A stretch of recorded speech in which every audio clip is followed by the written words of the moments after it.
Before I start this video, do not forget to comment anything. Your comment make my video go further on the platform. Loid was an orphan who had been adopted by the strongest S-rank wizard and eventually became an adventurer. However, his party dismissed him, labeling him a useless support mage.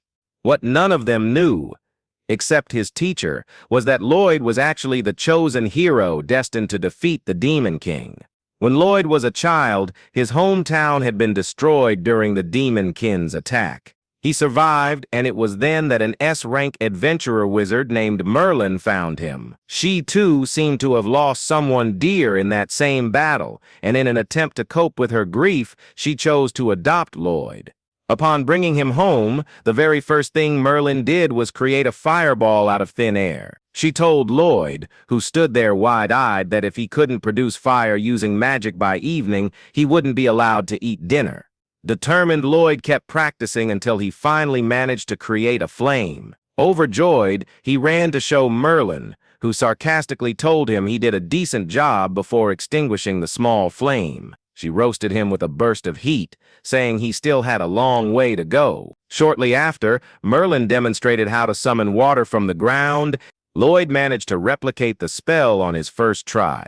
Rather than praise him, Merlin responded with sarcasm once again and drenched him in water. She explained that this was the proper way to do it. As days passed, Loid learned new kinds of magic. Still, Merlin remained perpetually unsatisfied.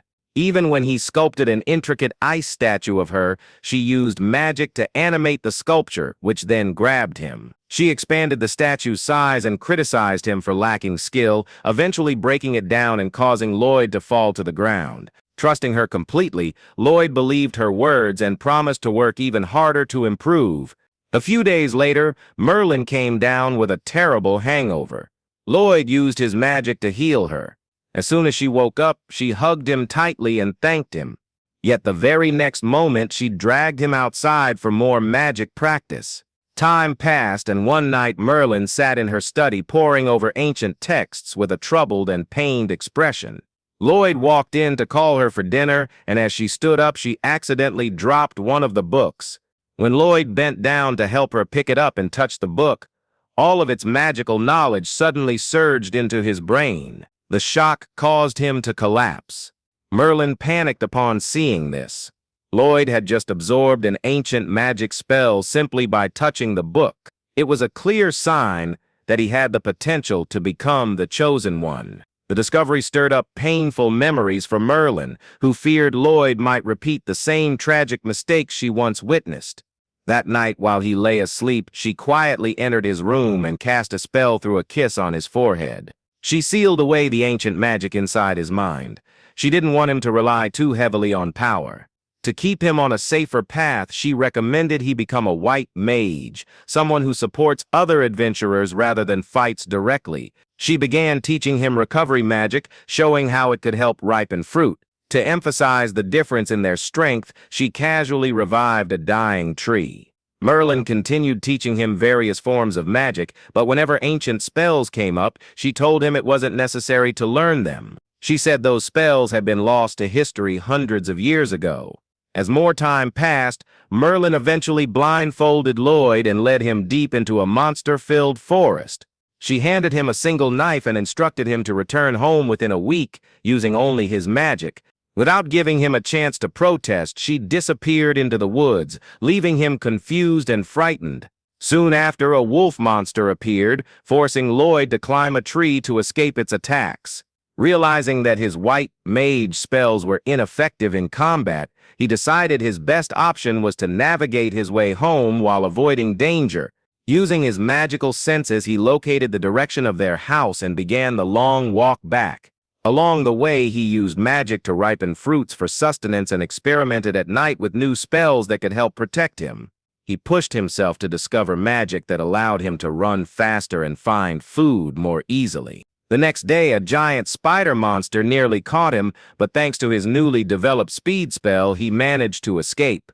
He kept the spell active until he finally reached his home, where he collapsed from sheer exhaustion right outside the door. Years passed, and Loid grew into a teenager. One day, he stumbled across a magazine about the nearby city. he grew curious about the outside world. Merlin's approach had changed by then. She no longer dragged him to practice magic. Instead, she interrupted his daily chores to brainstorm and test new magical theories. Her ideas came at odd times, often forcing Loid to stay up for several nights in a row, helping her bring them to life. Unable to bear the constant pressure, Loid eventually decided to run away and explore the world. The next morning, Merlin found his room empty, with only the magazine left behind. She immediately realized that her little boy had entered his rebellious phase. Meanwhile, Loid arrived in the city and became swept up in its energy. After spending his limited money on food, he began to wonder how to earn more. At that moment, a recruitment notice for an adventuring party blew right into his face. Unaware that someone was observing him, he decided to try his hand at becoming an adventurer. His first mission with the new party involved fighting a Cyclops. Loid was thrilled, as he had never seen anyone face such a strong monster before. The Cyclops was overpowering Alan, the leader and main attacker of the group, prompting him to call for a healing spell. Loid immediately cast a support spell over all his party members, though none of them even noticed. The archer managed to shoot an arrow into the Cyclops' eye, blinding it. As the creature lashed out the party's tank, Rena stepped in to block the blow. She was surprised to feel barely any force behind the punch. Meanwhile, the party's mage bound the monster with magic, and Alan seized the chance to deliver a finishing blow. Thanks to this, Alan became a celebrated hero overnight. However, Loid received only a few coins for his contribution, being considered a mere D-rank white mage. Believing that he wasn't worth more, he accepted the payment quietly. When Alan suggested they celebrate with a toast, Loid excused himself, explaining that he didn't drink. The girls in the party were irritated by his refusal, but Alan didn't mind. He didn't see Loid as a true member of their group. In his eyes, all white mages were useless, included only to fulfill guild requirements. It made no difference who filled that role. However, Rena had begun to notice that something about Loid seemed unusual, though she couldn't quite put her finger on it. Elsewhere, the man who had been watching Loid revealed himself to be Merlin's informant. He regularly provided updates about her student. Merlin remarked that she wasn't worried about Loid, so long as he didn't grow too arrogant. The informant then asked if she regretted what happened in the past. Biting her lip, Merlin remembered the day she fought the Demon Lord alongside Hero Sybil and their party. Unable to defeat them, the Demon Lord had self-destructed, destroying an entire city. Sybil had used ancient magic to revive all the lives lost in the blast, sacrificing his own life in the process. His death had devastated Merlin. Though she originally adopted Loid to cope with the loss, she never imagined he might also be a chosen one like Sybil. She vowed never to repeat her past mistakes and swore to do whatever it took to protect Loid. Back in the city, Alan continued to rise in fame by slaying powerful monsters, all thanks to Loid's unnoticed support.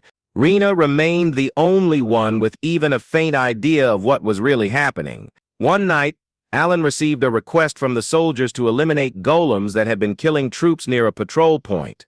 He eagerly accepted the mission, expecting an easy fight. The party reached the patrol area, and Loid used his magical sensing to discover that the golems were located behind a waterfall. Inside, Alan fought the golems, but a hidden summoner kept creating more. Loid noticed that the summoner was using a magic stone to power the spell. He quickly buffed the archer, instructing her to shoot the enemy. She followed his guidance, and her arrow curved perfectly around a pillar to strike the summoner in the chest.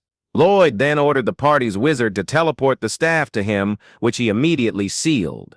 Alan was irritated by Loid's commands, believing only he had the right to lead the party. He focused on attacking the golem, despite Loid's warning that it had gone berserk after losing its master.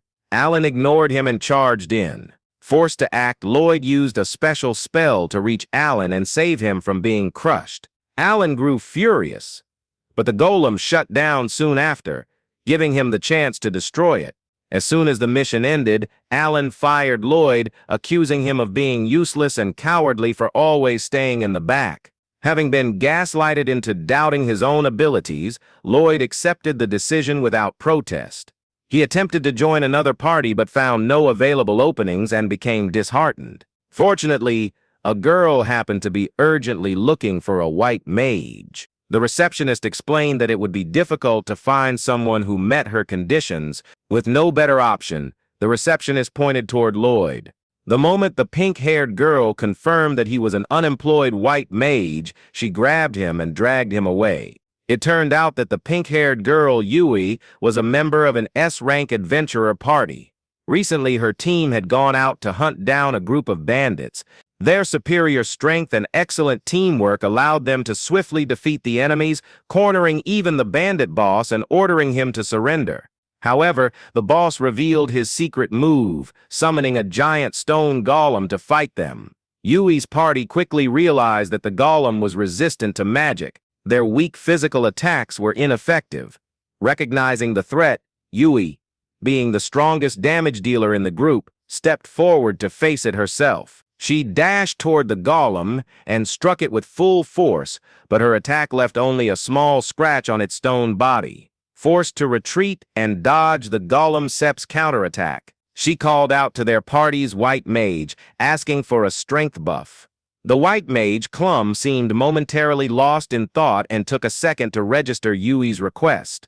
Fortunately, she managed to cast a spell that enhanced Yui's strength and timing, allowing her to defeat the golem with her next blow. After arresting the bandits, Yui approached Clum, who apologized for spacing out during the battle, admitting it could have cost Yui her life. Yui reassured her not to worry about it, saying she understood Clum was going through personal struggles. When asked about her home situation, Clum suddenly handed Yui her resignation, explaining that she needed to take a break to care for her ailing sister. This led to the present moment, where Yui eagerly grabbed Loid's hand and dragged him to her base.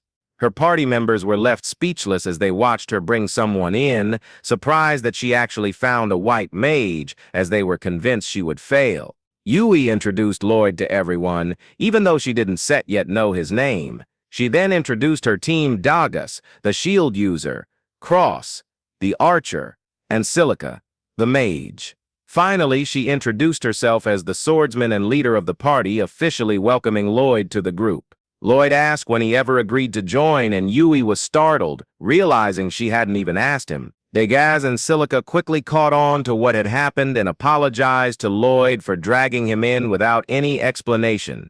They then turned to Yui, pointing out that even if she had found a white mage, he couldn't replace Clum, and they should abandon their current quest. Yui was upset to hear that, reminding them that their client had requested their help and they couldn't just back out. Loid asked why they didn't let another party handle it, and Dagas explained that it was an A-rank quest. Only A-rank and above parties could accept such missions, and currently all A-rank parties were out of town. Since they were the only S-rank party available, they had to take it. Loid was shocked to realize he was standing in front of S-rank adventurers. He genuinely wanted to help. However, his low self-esteem made him believe he wasn't strong enough to be useful. Suddenly, Yui spoke up for him, insisting that they give Loid a chance to prove himself before dismissing him. She took him into the woods to demonstrate his skills. Loid was nervous, fearing that he would let everyone down. Yui kept urging him to do something, and Dagas pointed out that she should at least explain what kind of spell he was supposed to cast. Yui asked Loid to enchant all of them, but Cross and Silica doubted it would work, since casting multiple enchantments was a difficult feat for even skilled white mages. Loid, surprised by the simplicity of the test, asked if she was sure this was all he needed to do to join the party. She affirmed it. The others reassured him that he didn't need to push himself if he couldn't do it, but Loid declared that he would try. He summoned his staff from dimensional storage, surprising everyone, and then cast 5 different enchantment spells on the entire party so quickly that no one noticed. Yui asked where he had pulled the staff from, and he explained it came from a storage spell he could use. He asked if the enchantments were satisfactory, and Yui was confused by how fast he had performed them, since such spells usually required more time and incantations. Everyone began feeling stronger and lighter. To test the effect, Yui swung her sword at a large tree, slicing through it cleanly with a gentle motion. The entire party was stunned. Loid explained that he had cast 5 enchantments because he felt that casting only one spell on all of them was too basic, and he wanted to show his real capability. The others were too shocked to respond, while Loid assumed they were disappointed. He returned his staff to storage and apologized, saying he understood he wasn't fit to be their white mage. Just as he began to leave, Yui stopped him and finally asked about his past experience. Loid revealed that he had been fired from the hero's party for being too weak. The party couldn't comprehend what kind of absurd standards the hero must have had, considering Loid's incredible performance. When Loid still insisted that he was weak, Cross began to worry about what Loid considered strong. Loid changed the subject, asking why they didn't just call Clum back. Yui explained that Clum-Sip's sister was seriously ill, and Clum had been looking after her while still working as an adventurer, which had taken a toll on her. Eventually, she couldn't manage both responsibilities and decided to take a break. Daga said they could handle most quests without her, but A-rank missions were too difficult, and they needed a white mage. Everyone began to grow concerned for Clum, still considering her a friend. Loid felt a pang of jealousy upon hearing that. He quickly asked if anyone knew what disease Clum's sister had. Yui recalled that her body was gradually turning into magistone. Loid remembered learning about that from his master Merlin, who had taught him that magistones could convert living creatures into magistone as well. Loid had once wondered whether such a transformation could be reversed, and now decided to test that theory. He asked Yui to lead him to Clum's house, and she agreed. A weary and thin Clum opened the door, surprised to see her visitors. Once inside, Loid got straight to work, asking Clum to describe her sister's symptoms. Clum explained that she and her sister Sylvie had once adventured together, but Sylvie had been injured during a mission and had been ill ever since. Loid requested to see the symptoms directly. Clum opened the door to Sylvie's room and a wave of malicious mana poured out. She pulled back the blanket, revealing that Sylvie's limbs had turned to magistone. Clum explained that Sylvie's mana had gone berserk and her condition kept deteriorating. Clum feared her sister had little time left and Loid asked to help. He stated his theory that Sylvie could return to normal. Clum doubted him, as even expert healers had declared it impossible. Loid explained that Sylvie might have been injured by a high-purity magistone, initiating the transformation. He asked if she had been hurt in a high mana density location. Clum confirmed they had been on a mission to extract a magistone from a cave. Loid requested to see the entry wound, and when Clum showed her sister's waist, which had turned to magistone, he was convinced it was the source. Clum asked how he knew all that, and he replied that his master had taught him. Yui asked Clum to trust Loid, and Clum agreed to give him a chance. Loid immediately cast a spell to absorb the corrupted mana from Sylvie's body, which proved difficult but manageable. He explained that reducing Sylvie's Sit's mana to near zero was necessary before healing her. As he continued absorbing the mana, he cast another, more powerful and inefficient healing spell that burned away the excess mana. Clum was stunned, and Yui asked if Loid was doing something extraordinary. Clum confirmed it, saying he was casting 2 original spells simultaneously, while enduring a massive amount of mana, something even the best white mages couldn't do. Soon, Sylvie's petrified body began returning to normal. She regained consciousness, and Clum burst into tears of joy. Later, Clum told Yui and Loid that once her sister recovered, they would go adventuring again, and she wanted Loid to support her party in her place. Loid protested, saying he wasn't qualified, but Clum simply asked him to follow his heart. That night, Yui and the others held a party to celebrate Sylvie's recovery and thanked Loid, who still doubted his worthiness. But he was moved by how warmly everyone treated him despite having just met him. He nervously asked to join the party, admitting his lack of strength. The others were pleasantly surprised and welcomed him warmly. They even hosted a welcome party and told him to eat as much as he wanted since they were covering the bill. Loid ate like he'd never seen food before, amusing his new teammates. They asked if he was starving, and he replied that the food in this town was amazing. This shocked them as the food was quite average.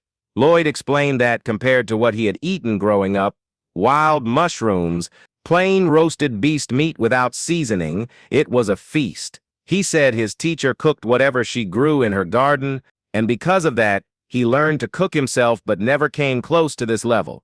Yui grew more curious about his teacher than the food. When she asked about the person who taught him magic, the others also joined in. Silica asked if she was a white mage, but Loid said she was more of a combat mage, often causing explosions while training alone. Silica was amazed that someone not specialized in white magic could train Loid so well. He agreed, saying Merlin was incredible. When Silica expressed interest in learning from her, Loid warned that she'd regret that wish once she knew the truth. After some more discussion about Merlin, the team held a strategy meeting. Yui asked Dagas to explain the mission to Loid, admitting she was bad at presentations. Dagas explained that their mission was to defeat monsters destroying local farms, and Silica added that several monster species had formed a pack. Loid found this unusual, and Dagas confirmed that it was new for them as well, but they had to take it seriously. Cross remarked that facing such numbers would be hard for physical attackers like himself and Yui. She agreed, saying Silica would need to carry them with wide-area spells. But Silica was nervous because such spells consumed too much mana. Yui asked Loid if he could use attack magic, and he replied that he only knew basic spells which weren't very effective. Dagas then outlined the strategy. He and Yui would gather the monsters into one place for Silica's attack. Cross would protect Silica and Loid, who would focus on healing and support. Everyone then headed to the inn to rest. But Loid walked in the opposite direction. Dagas asked where he was going, and Loid nervously admitted he couldn't afford a room. Dagas gave him a pouch filled with more money than Loid had ever seen, saying it wasn't charity, it would be deducted from his salary. Loid gratefully accepted and promised to repay it through hard work. The next morning, everyone gathered at the inn, with Yui being the last to arrive. She asked where everyone's luggage was, and they excitedly told her that Loid had stored it using his magic. She quickly gave her own bags to him, and he stored them as well. Yui and Silica marveled at his skill, but Loid offered to teach them. They were shocked, as no one else had ever used that magic before. He assured them it was simple, though increasing the capacity required training. With that, they set out on their mission. Along the way, Loid learned how enjoyable long quests could be. They reached their first campsite much earlier than expected thanks to not carrying heavy loads. Loid unloaded the supplies so they could set up tents. Yui wanted to play in the river, but Dagas reminded her that they still needed to gather firewood and food. Loid volunteered to collect firewood, and Yui gratefully pulled Silica away to bathe. While collecting sticks, Loid spotted fruits he used to eat in his childhood and picked a few for his team. Then he heard Yui screaming. He rushed toward the sound and found a giant serpent attacking the defenseless girls. He attacked the serpent to divert its attention, while Yui and Silica rushed to shore and covered themselves. Loid tossed their weapons to them and cast 2 enchantments instantly. Yui charged in and sliced the serpent in half.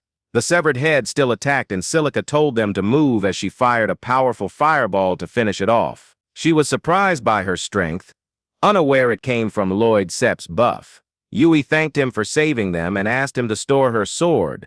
Just before her towel slipped off, both freaked out and Loid got slapped. Back at the campsite, Loid began teaching the party how to use storage magic. He told them to open a space using their palms, but they didn't understand. Silica encouraged them to try, and they awkwardly attempted it.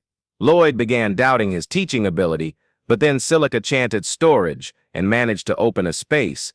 Everyone realized they couldn't cast spells without chants like Loid could, but they could still learn. Silica managed to store her staff after practice, though the others struggled. That night, while others slept, Loid and Yui were on watch. She thanked him for joining, and he replied that he was jobless anyway. Curious about her determination to take the quest, he asked if there was a reason. Yui shared that her village was once destroyed by monsters, and she had been the sole survivor. That memory drove her to accept this mission to protect others from the same fate. Suddenly, Loid told her to be quiet. Monsters were near. Yui readied her sword and went to wake the others. They realized they were surrounded by spider monsters and considered retreating. As they moved back, Yui stepped on a twig, alerting the spiders. The creatures surrounded them and began firing webs. The adventurers blocked the first wave, but one spider stole Silica's staff. Trapped in a silk cage, everyone panicked. Loid said they needed to stop the spiders first. He enchanted his teammates, and Yui leapt up, slicing through the web. Cross returned Silica's staff, and Yui cut down 2 spiders using their silk sprays to travel. Loid instructed Silica and Cross to attack. Silica created fireballs, and Cross shot arrows through them, igniting the spiders. The battle ended, and Loid realized he had been giving orders despite being new. He apologized, but Dagus praised him as a natural-born leader.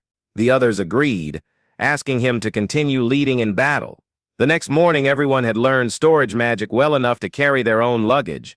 As they resumed their journey, Loid pondered why the spider monsters had appeared. A couple of days later, while Loid was keeping watch alone at night, he found himself thinking about the spider monsters again. He believed they should have inspected them more thoroughly when suddenly Yui and Silica called out his name, asking if he planned to stay on guard alone again that night. Loid affirmed, and the girls grew concerned about him since he had been pulling all-nighters for quite a while.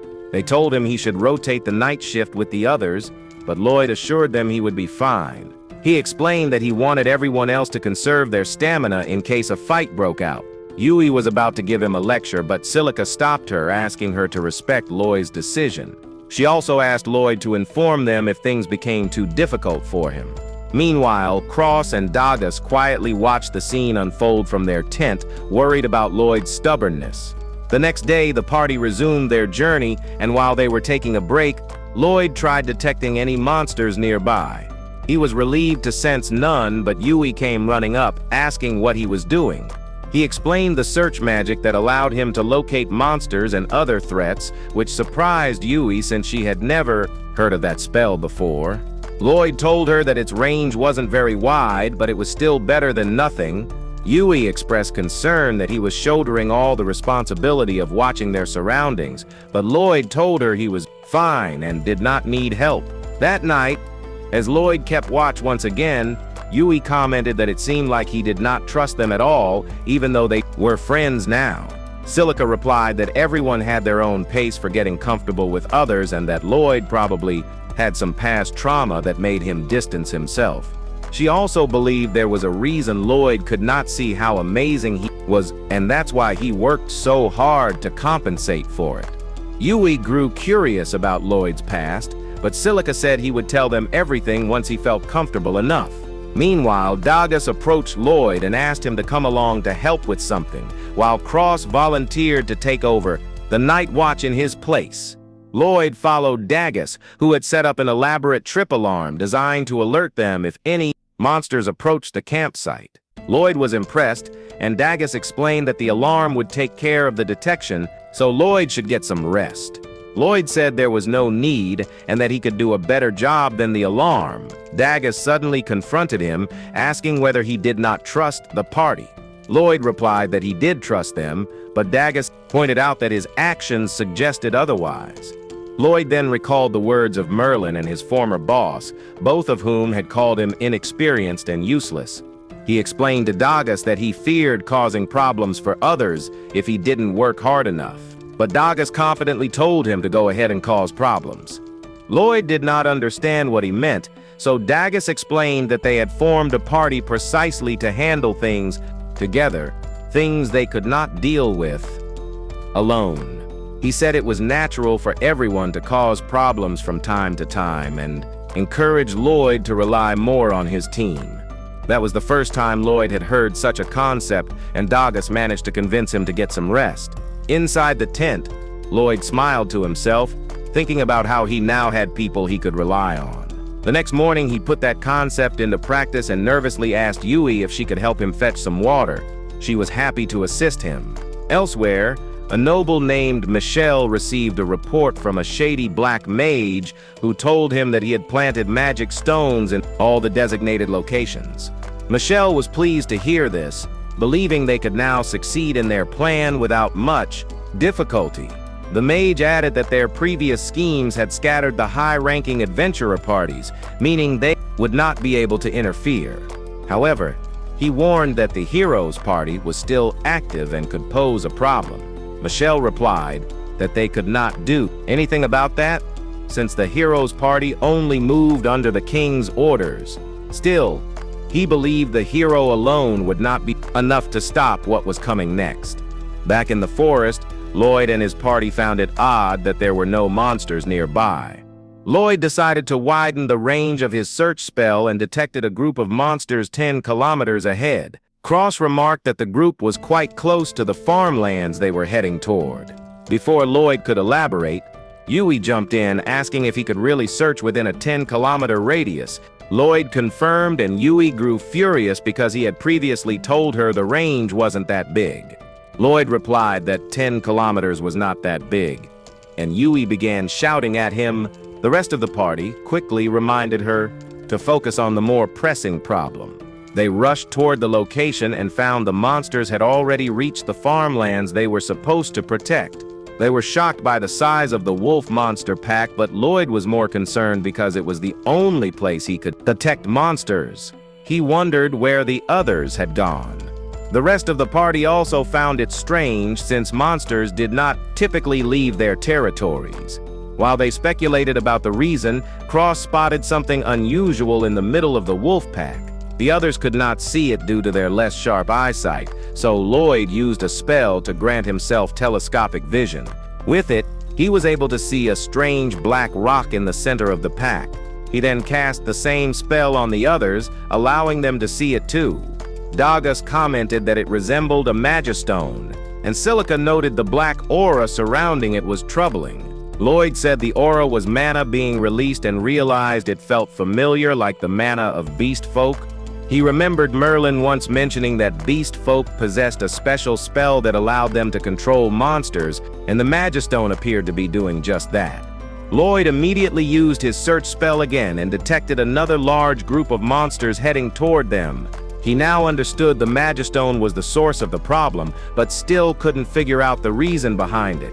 The party considered escaping, but Yui objected, saying the monsters would destroy the fields if they left. Dagus agreed that escape wouldn't be easy either, but Silica didn't think they could win the fight. Suddenly, Loid declared that they should fight, and he was confident they could win if they followed his plan. He said they needed to destroy the Magistone first and asked Cross if he could shoot it. Cross was unsure he could break it from that distance, but Loid told him it was fine as long as he could hit it. Cross took aim, and Loid placed 3 enchantments on Cross, his bow and his arrows. As a result, the arrow successfully shattered the Magistone. Cross asked how he did it, and Loid casually replied that he enchanted all 3, which he considered standard for someone like him. The others were shocked, since normal white mages couldn't enchant both people and weapons at the same time. Just then, they noticed the wolves beginning to fight each other. With the Magistone destroyed, their natural instincts returned. Loid had anticipated this and declared that the first part of his plan had worked. Unfortunately, the incoming horde of monsters had not stopped. Soon, the monster horde emerged from the forest. Silica stepped forward alone to confront them. As the monsters closed in, Loid waited until the last moment before giving her the command to attack. She instantly unleashed a fire tornado that wiped out all the approaching monsters, stunning everyone with her firepower. Loid asked Silica to continue using wind and fire magic to hold them back, and then he ran to Cross. Because the fire had created thick smoke, the flying monsters were both blinded and hidden. Loid connected his senses to Cross using telepathy and relayed their positions using his search skill. Cross, now aware of the targets, shot them down with perfect accuracy. Loid then rushed back to Silica for the final part of the plan, but she informed him that she was out of mana. That posed no problem for Loid, who became a walking mana battery and transferred energy to her. The sudden transfer caused him to collapse, but he told her not to worry and instructed her to cast a spell to make it rain. Silica followed his instructions, and the rain quickly extinguished the forest fire, preventing it from spreading out of control. She also ran out of mana and collapsed, but Dagus caught her. Yui praised her and said she and Dagus would handle the remaining monsters. As they rushed off to finish the job, Silica and Loid rested. Suddenly, Loid collapsed to the ground, saying he needed to work harder because he shouldn't be exhausted after doing so little. Shortly afterward, Yui and the others dealt with the remaining threats. When they returned to check on Loid, he told them they needed to head to the nearby city. His instincts told him that the farmlands had been a decoy, and the real target was the city of Ishtar. But that was where the video ended. Remember to like and subscribe to the channel. Thanks for watching, and see you next time.